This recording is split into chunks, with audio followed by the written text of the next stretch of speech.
Mga organisasyon ng negosyo. Isahang pagmamay-ari o sole proprietorship. Ito ay isang uri ng negosyo na pag-aari ng isang tao, ngunit maaaring may mga empleyado. Ang may-ari ang siyang nagmamay-ari ng lahat ng kita at ari-arian at siya rin ang nagtataglay ng buong pananagutan sa mga utang at obligasyon ng negosyo. Kadalasan, ang mga ganitong uri ng negosyo ay maliit lamang. Ang isahang pagmamay-ari ay mainam dahil iisa lamang ang nagdidesisyon at ang lahat ng tubo ay napupunta lamang sa may-ari. Ang kanyang pananagutan ay sa kanyang sarili lamang.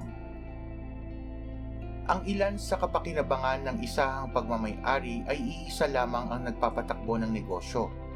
Ang may-ari ang may buong kontrol sa negosyo at walang kahati sa kita. Ang kita ng negosyo ay binabawas direkta sa total na buwis ng may-ari. Ang ilan naman sa mga hindi mabuting bahagi ng isahang pagmamay-ari ay ang kawalan ng liability protection. Ang may-ari ng negosyo ay personal na responsable para sa lahat ng mga pagkakautang at gastos ng negosyo, at siya ring haharap sa mga personal na problema na maaaring kaharapin ng negosyo. Ang dalawa o higit pang pagmamay-ari o partnership. Ito ay isang uri ng negosyo kung saan dalawa o higit pa ang nagmamay-ari. Ang ilang uri ng partnership ay ang mga sumusunod. General partnership. May magkakatulad na pananagutan sa utang at obligasyon ang lahat ng may-ari. Limited partnership, kung saan ang ilang may-ari ay may limitadong pananagutan lamang. At silent partnership, kung saan ay mayroong ilang kasosyo na nagbibigay lamang ng salaping puhunan at hindi nakikialam sa pamamahala ng negosyo. Ang puhunan ng sosyohan ay mas malaki dahil ito ay galing sa dalawa o higit pang tao. Mas madaling palawakin ang negosyo at mas maraming ideya at kasanayan ang magagamit sa pamamahala nito. Ang ilan sa mga kapakinabangan ng partnership ay naibabahagi ang responsibilidad at pagpapatakbo ng negosyo, maging ang mga gastos para sa puhunan. Ang mag-partner ay hindi kailangan mag-isang mag-isip ng lahat ng mga detalye tungkol sa pagpapatakbo ng negosyo. At ang pagiging partner ay nagbibigay din ng proteksyon mula sa mga responsibilidad sa pampublikong pag-uulat at pagbabayad ng buwis. Ang ilan sa mga hindi mabuting bahagi ng partnership ay ang potensyal na pananagutan o liabilities, ang pang-emosyonal na issue o conflict, at ang problema sa pagbebenta ng negosyo sa hinaharap. Ang korporasyon o corporation. Ang korporasyon ay isang legal na organisasyon kung saan ay hiwalay sa mga may-ari na tinatawag na mga stockholder o shareholder. Ang mga nagmamay-ari ay may limitadong pananagutan dahil ang korporasyon ay tinuturing na hiwalay na katauhan sa mga taong nagmamay-ari nito. Ang korporasyon sa kabuuan ang tatanggap ng legal at pinansyal na pananagutan. Ito ay nagbibigay proteksyon sa mga investors at stockholders sa mga magiging utang ng korporasyon.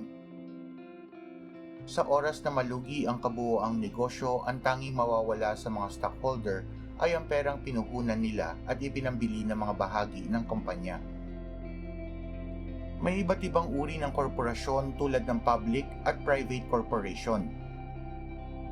Ang public corporation ay isang korporasyon na nag-aalok ng kanilang mga shares o stocks sa publiko, kaya't maaaring binibili at inaalok sa stock market. Samantalang ang private corporation ay isang korporasyon na pag-aari ng isang pribadong individual, grupo o pamilya. Ang mga shares o stocks nito ay hindi inaalok sa publiko. Ang ilan sa kapakinabangan ng korporasyon ay mayroong proteksyon mula sa personal na pananagutan ng negosyo. Mayroong seguridad at pagpapatuloy ng negosyo at mas madaling pag-access sa kapital. Ang ilan sa hindi mabuting bahagi ng korporasyon ay matagal na application process ng negosyo, ang pagsasailalim sa double taxation at ang pagkakaroon ng mahigpit na mga protokol at mga formalidad na dapat sundin. Ang kooperatiba o cooperative. Ang kooperatiba ay isang uri ng organisasyon at negosyo na binubuo ng isang grupo ng mga individual na nagkakaisa upang kumita sa pamamagitan ng pagbebenta ng mga produkto o pag-aalok ng mga serbisyo. Layunin ng organisasyon na ito na tumulong sa mga kasapi imbis na tumubo. Ang ilan sa kapakinabangan ng kooperatiba ay ang mga miyembro ng isang cooperative ay binubuwisan lamang sa natanggap na kita at walang corporate o iba pang uri ng double taxation. At ang gobyerno ay may mga programa upang tulungan ang mga startup ng isang kooperatiba. Ang bawat miyembro ay makakakuha ng isang boto, gaano man kalaki o kaliit ang kontribusyon, at makatitiyak na ang negosyo ay magsisilbi sa mga pangangailangan at interes ng lahat ng miyembro. Mga organisasyon ng negosyo.